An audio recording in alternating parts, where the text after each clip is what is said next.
Hey, what's good, YouTube? Welcome back to the Brown Gent. I've got a very big update for you today on the virtuals ecosystem and the flywheel that has been making us a ton of money starting in May and even into June. But there have been some massive changes in sort of the way the dynamics have been working, and I wanted to come to you with a video so you know exactly what's up. Now, before we get into anything, just remember, nothing I say is financial advice. I'm just a guy on YouTube. But if you do like the content that you see, hit the like button, share the video, and subscribe to the channel. Now, one thing I do want to make sure I make very clear, watching this video, I'm going to assume you've already watched my 0 to 6 figures with virtuals video. I've linked that down below, and I'll put a card on YouTube so you can watch that before you get into it. Now, the first thing I want to say is, I'm going to start this video off by being very frank with you. And I'll give you an example. So there has been a lot of talk about virtual and sort of the Ponzi-nomics. And just so you guys know, I am very well familiar with Ponzi-nomics. I'm also very well aware of the top signals of these Ponzi's. In this case, Defi Kingdoms, this is a token I was in.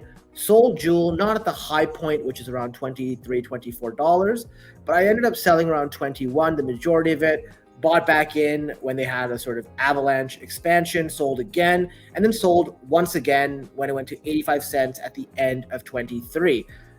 Every single time I did it, people told me I was crazy, I was stupid, that I was short-sighted. Every single time I ended up being right. Problem with crypto and the problem with having a YouTube channel or whatever is people love to make comments, and then when they're wrong, they disappear, they never respond. But if I'm ever wrong, well, it's going to be hell to me. So whenever I make these posts, it's never good. I don't like doing it. But because I'm very transparent, I want to share with you my thoughts, especially since I'd like to think I was one of the earlier people to virtuals. At least that's what my P&L shows. And none of this is meant to cause any unnecessary panic or frustration. I don't want to fudge your bags. Once again, I'm sharing what I'm doing. Just so you know, I have exited 100% of my Genesis agent positions across all of my wallets. This has put me into Jeet hell or cooldown, so I don't earn points for 10 days. I do have a few wallets that have some positions on staking, but pretty much I'm out. Now, just so you know, all this information and more was shared with my private group on the 13th of June. Today is the 16th of June. So if you do want to get information like this very early, get sort of guidance, direction, and a community to support you, check out the links down below for the Web3 Secret Society. I'm not going to go through this post. I'm going to leave it here for a second so you can read it. But effectively, what has changed is 3 big factors. And those 3 big factors and why I left was, number 1, lack of marginal buyer on Genesis agents. Like, who exactly is buying them, right? Everyone who's holding it is just doing it because they're either hoping that someone else will keep buying it for the price to go up, or they stack enough so that when they go to Jeet jail and they have 10 days of not earning points, it's worth it. Ask yourself why you're holding it. Most likely it's because you don't want to go to Jeet jail. And that's exactly sort of how this Ponzi-nomic is built. And think about it this way. The most hyped agent, which was Iris, the launch on Ethereum, has been struggling to maintain its market cap. So what can the others do? I also suspect that we're going to start seeing a bunch of bigger wallets exiting, moving price significantly, and that's going to trigger a domino effect as people head toward the door. On top of that, there has been massive virgin point inflation. Just take a look over here. So the points for June 16th just came out, 345 million. Compare that to 7 days ago, June 9th, 181 million. We have a lot more points coming out. And what that means is you end up having less purchasing power with those points. And then those points are worth so much less. So if the point value continues to erode, you either have to make up for inflation by earning more points, or what happens is now you're just more incentivized to dump everything because you're not earning as many points as you were before, and that way you can lock up your gains. Also, there has been a massive change with the way the point system works. I'm going to share this. When I last made my blueprint video, I was making 5 to 6 figure points a day using the daily active bonus. After sharing that, and it went sort of wild on Twitter as well, basically those same strategies was only making, maybe 4,000 or 5,000 points. So it wasn't really worth it. In fact, yapping points and Vader points have actually been a way better way to get a significant return on your investment without having to stake anymore, without having to put a ton of buy volume anymore. In fact, I'm going to sort of share one of the things I'm doing, but we'll get to that in a second. Okay? So just taking a look over here, we went through the points distribution. Let's take a look back at the virtual process that I shared with you. There were 4 key parts, right? Maximizing virgin points, identifying good launches, minimizing your costs, and taking profit. Now, 2 of the 4 have changed, so I'm going to cover those. The other 2, the ones with the check mark, so minimizing your costs and taking profit, you can do what I recommended last time. But let's start with maximizing your virgin points. So going in here, as I mentioned, there was a complete rehaul. Let's first start with Kaio. So Kaio made an announcement recently saying that virtuals set the eligibility criteria to earn the points from staking Kaio at 5,000. At the time, only 350 wallets. Eventually, virtuals made a change, said, okay, it's not 5,000 as Kaio, let's look at the dynamic top 1,000 wallets. So what happened is initially less than 5,000 did get you points from staking Kaio, but as more people staked, that got worse and worse because at a certain point, the day of this post, rank 1,000 had 5,060. So 5,000 wasn't enough. Now, if you're interested to find out where you fall, if you're in the top 1,000, I'll include the dashboard. So you go to the dashboard, you go all the way to the bottom, right? So when you open it, it's right here. Scroll to the bottom of the Dune dashboard, type in your wallet address into this criteria right here, down here, right? Once you do that, it will rank yours and you just scroll to the right and look for yield rank. So on this, I have 5,050 Kaio tokens staked and I rank in 1,107. So on this wallet, 0 points from Kaio staking. That doesn't mean I don't earn points from yapping, but I don't earn points from the Kaio stake. On top of this, they also released their Hitchhiker's Guide to all the Genesis points. I'm going to include this article down below. To save you time, I summarized it. Basically, there are some changes. Net buy points. So before you could wash trade. Now, if you buy and sell, you no longer get the net buy multiplier, which is a new thing. Also, longer staking periods receive a higher multiplier for sort of stronger conviction, and that is front run. So you get the effect earlier. Also, if you stake tokens that are bought on secondary markets, you get additional points. Green locks no longer receive a point multiplier. You guys remember in the A/B testing I showed in the blueprint, there was a difference that no longer exists. And now wash trading is monitored and may be penalized. So you can't just buy and sell. You have to be a little more methodical. Also, active projects, so those that are building, that are contributing to the system, may receive additional points. And that is not just Genesis agents, but also OG agents. And finally, if you sort of connect your Twitter account to something else, because you can, even though there's a cooldown window and how often you can change it, any cooldown effect will follow the connected Twitter account. So my recommendation here, evaluate projects beyond the market cap and lock color, investigate best secondary markets for purchasing, avoid wash trading, and don't sell tokens on the same day you buy them. That being said, let me tell you what I am doing. So number one, I don't want to have any investment in the virtuals ecosystem until we see a massive correction. The only one I'd be okay with holding are Vader tokens potentially, or virtual token. Everything else, all those Genesis agents are like a ticking time bomb in my opinion.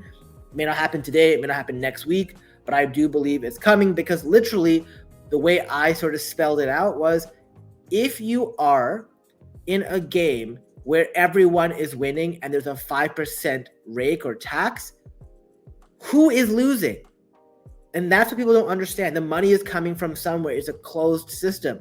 So because of that, The people who win are the ones who leave before the music stops. So in order to get around it, what I have done is I've already had an alternate Twitter account. And basically what I'm doing is I go in and I just post and reply on people's comments on this alt account. And I'm getting like 10,000 points a day by doing this. You just post a bunch of slops saying, oh my God, amazing points, like congratulations, blah, blah, blah, whatever, all this nonsense, right? Because these are the posts that get a ton of views because they're easy to respond to. Zero downside risk, it's just your time, but you're not investing anything. And then when you pledge, if you follow the framework that I shared with you guys, minimizing your costs, you're pledging like an hour before the launch or half an hour before the launch. You have an idea of exactly how much virtual you need to buy. So you don't buy any more than you need to, and it keeps your costs minimal, and then you sell immediately because you're using all your points at once. So that is sort of the approach. Now, to show you an example, one of my friends, Alpha Bull, look at how many points he's getting. Like he's getting 28,000 points from staking Vader, like staking 10,000 Vader, which is like $500. But even if you don't want to do that, from yapping, zero cost and just your time.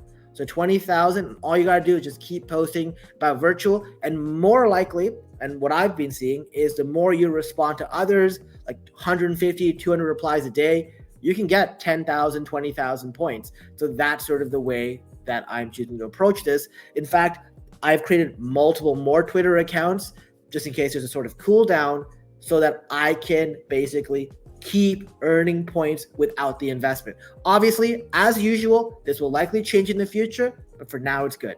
Now, some of you may have issues. You're tweeting and you're not seeing any sort of points coming from yapping. So here's the thing. Apparently, if you just began your Yap journey and you're not likely in the top 1,000 yet on the Kaio leaderboard, well, what happens is you're not going to earn any yapping points because that's only going for the top 1,000. And you have to make sure, obviously, as I mentioned, that you've connected your X account on a new wallet, and then you're good, right? They're saying here retweets, replies, and small posts are not considered to be Yap entry. I have found that to be not the case. It has worked for me. Don't know if they're changing that, but maybe it's not working the way they want because replies are what's actually driving a lot of the points that I'm getting. I found when I was looking at my other main wallet, I wasn't like posting was only getting me like 1,000 to 2,000 points per day in this new sort of world. And when I started sort of replying a lot more, boom, it was like putting gasoline on a fire. So that is the points system. The second is identifying good launches. So obviously I would avoid things like that, like Room, for example, that had a good referral fee and whatever. That's why I didn't post about it once. But what you want to do is you want the best point to dollar ratio. A lot of people are like, oh, I want to own X agent because everyone's talking about it. No, you want to turn the number of virgin points you have to the most amount of profit. So what that means is you want to find the sort of the nice balance between oversubscription rate, so you're not paying too much to get in, to what the FDV is, right? The fully diluted value when you sell. So when you look on these sort of launch pads, first thing, I would always avoid things that are do your own research. Just in general, they have not performed well. But just to show you an example, if you go to Whale Intel, which I think is a fantastic dashboard, and you sort of do it by launch date, let's just rank up here. I'm going to zoom in. You can see here. So these are the most recent ones that launched. All of them have a green lock, right? The ones that launched recently. There's some red ones. But if you go to the right here, point value, you got 2 cents per launch on Elytra. You got, where is it right here? You got 1.7 cents on Agentic.